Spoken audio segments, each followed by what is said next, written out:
जय श्री राम। मिलहि माज विध बात बेगारी, जह तह देह के कही गारी। एहि पापी ने बूझे का परऊ, छाए भवन पर पावक धरऊ। अयोध्या वासी सभी आपस में बात करते हैं। सब मेल मिल गए थे, सब संयोग ठीक हो गए थे। इतने में ही विधाता ने बात बिगाड़ दी।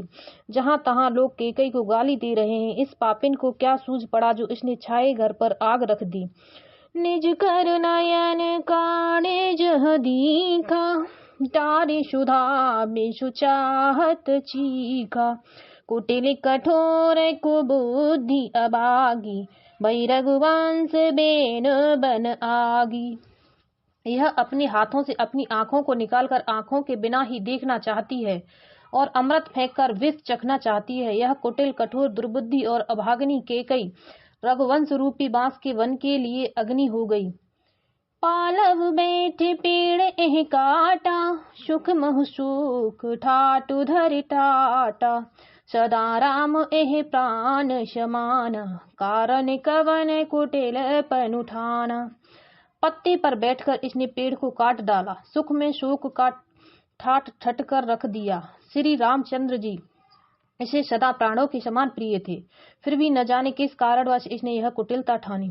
सत्य कहि कबि नारी शुभाऊ, सब विधि अगहु अगाध दुराऊ। निज प्रतिबिंब बरकु कहि जानी, जाने न जाए नारे गति भाई। कभी सत्य ही कहते हैं कि स्त्री का स्वभाव सब प्रकार से पकड़ में न आने योग्य अतः और भेद भरा होता है। अपनी परछाई भले ही पकड़ जाए, पर भाई स्त्रियों की गति चाल नहीं जानी जाती।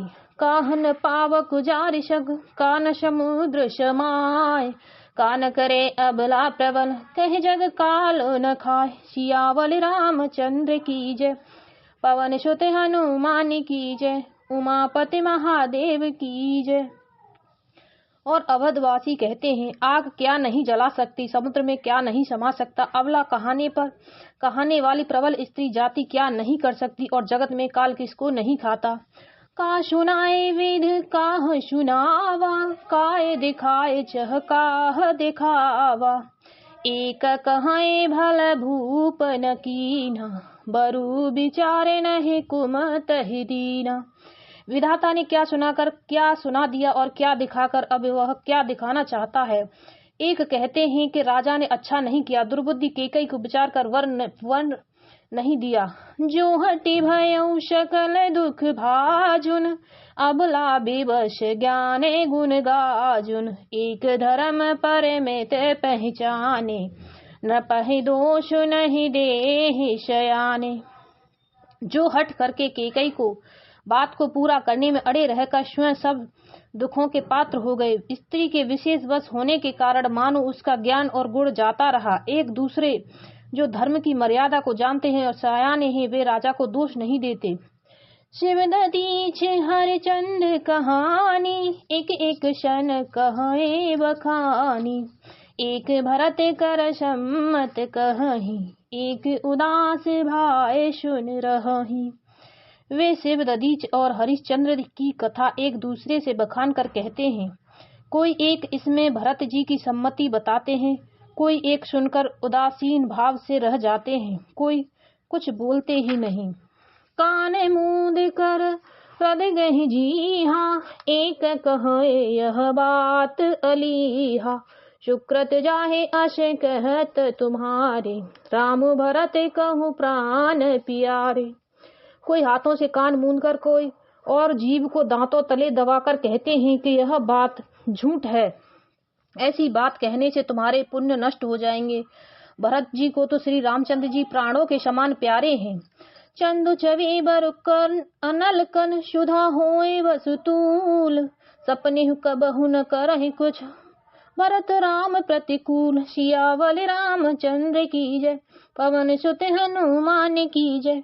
उमापति महादेव की जय। चंद्रमा चाहे शीतल किरणों की जगह आग की चिंगारियां बरसाने लगे और अमृत चाहे विष के समान हो जाए, परंतु भरत जी स्वप्न में भी कभी श्री रामचंद्र जी के विरुद्ध कुछ नहीं करेंगे। एक विधाता है दूषण देही, सुधा दिखाए दीन विसुजेही। थर भरु नगर सोच सब काहू, दुषहदाह और मिटा उछाहू। कोई एक विधाता को दोष देते हैं जिसने अमृत दिखाकर विष दे दिया। नगर भर में खलबली मच गई, सब किसी को सोच हो गया, हृदय में दुसह जलन हो गई, आनंद उत्साह मिट गया।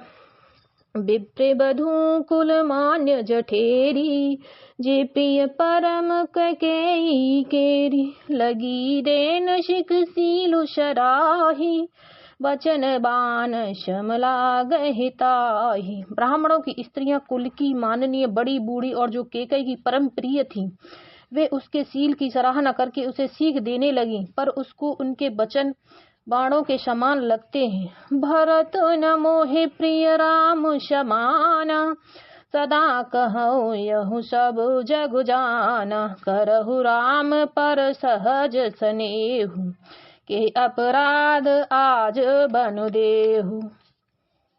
वे कहती हैं, तुम तो सदा कहा करती थी कि श्री रामचंद्र जी के समान मुझको भरत भी प्यारे नहीं है। इस बात को सारा जगत जानता है। श्री रामचंद्र जी पर तो तुम स्वाभाविक ही स्नेह करती रही, आज किस अपराध से उन्हें वन देती हो। कबहु न कियहु शवत आरेषु, प्रीति प्रतीत जान शब्द येषु। कौशल्या अब काह बिगारा, तुम जेहि लागे वज्रपुर पारा। तुमने कभी सौतिया डाह नहीं किया, सारा देश तुम्हारे प्रेम और विश्वास को जानता है। अब कौशल्या ने तुम्हारा कौन सा बिगाड़ कर दिया, जिसके कारण तुमने सारे नगर पर वज्र गिरा दिया। सिंह के पिय शगु परिहर हिल, लखन के रहे धाम। राज के बूजब भरतपुर, नप के जियहि बेनु राम। सियावल रामचंद्र की जय, पवन सुत हनुमान की जय। उमापति महादेव की जय। क्या सीता जी अपने पति श्री रामचंद्र जी का साथ छोड़ देंगी? क्या लक्ष्मण जी श्री रामचंद्र जी के बिना घर रह सकेंगे? क्या भरत जी श्री रामचंद्र जी के बिना अयोध्यापुरी का राज्य भोग सकेंगे? और क्या राजा श्री रामचंद्र जी के बिना जीवित रह सकेंगे? अर्थात न सीता जी यहाँ रहेंगी, न लक्ष्मण जी रहेंगे, न भरत जी राज्य करेंगे, और न राजा ही जीवित रहेंगे। सब उजड़ जाएगा। बोलो श्री रामचंद्र की जय।